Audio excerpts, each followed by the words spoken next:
Hi everyone, I'm Mike Dubé from CaseNet Media. And I'm Birkir Hólm from Acadia University. And today we'll be speaking about what companies do in the face of disaster. So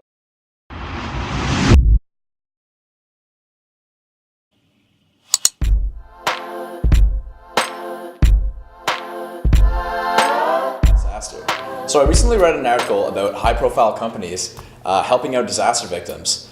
And the author noted things like how Procter & Gamble would distribute free hygiene products after a disaster for people in need who couldn't get them, or AT&T offering limited calls and texts for almost about a month after the typhoons struck in the Philippines in 2013. Oh, cool. Well, I feel like we often hear how companies kind of get praised when they go in and kind of help other companies in terms of when they kind of face a disaster, but I think we kind of want to touch on how companies actually see disaster strike them and how everything kind of happens when the disaster comes back on them. So we want to know, how do you actually define a disaster in the first place? So one group went on to say that a disaster happens within a larger environment within which one of the crucial elements of the organization is situated and has a widespread reach or impact within that organization itself. So a crisis actually happens or within the organization happens, and it doesn't have too many multiple impacts or elements outside of that organization. So I guess in a business sense, a disaster can be anything from a public scandal such as Volkswagen is currently enduring, that started in 2015 with their emissions crisis. And a lot of these disasters can not only wreak havoc on physical capital for the company, but also on their employees' lives as well. So I guess that kind of leads to the next question, and how do companies actually react? Well, if we step back and look at the big picture of what happens when companies are hit by a crisis, it becomes a little easier to explain their reactions. So there are really three parts in determining a company's outcome when they're faced with a crisis. Okay, so the first part of that is actually kind of what happens beforehand. So what is the company doing to mitigate any chances of that happening?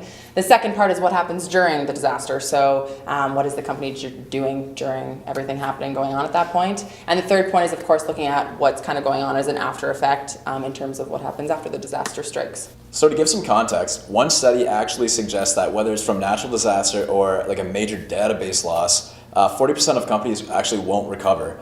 And 36% of those will want to recover, but just can't afford to.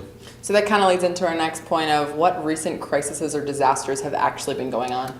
Right, and sadly there's no shortage of crises or disasters within companies. In case form, we've managed to capture how managers have responded to some of these occurrences. So we can use one of our examples from casenet.ca actually as an example. If we use Jim Murphy from Sykes Assistance Services, he actually goes on to state how he handled the case of dealing with the H1N1 flu virus that went around in 2009, and how his company kind of had to react in terms of HR.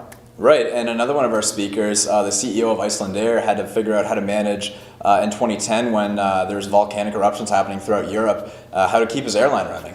Okay, or we could even actually talk about Tokyo-based Rio Tinto Japan executive Dermot Vibert and how he actually dealt with his company as it faced the aftermath of the tsunami and earthquake in 2011. So every day we're forced to think critically about how to react to the unexpected. And we want to hear about your recent experiences about how you've reacted to the unexpected. So whether it's getting an fender bender on the way to work or even winning the lottery.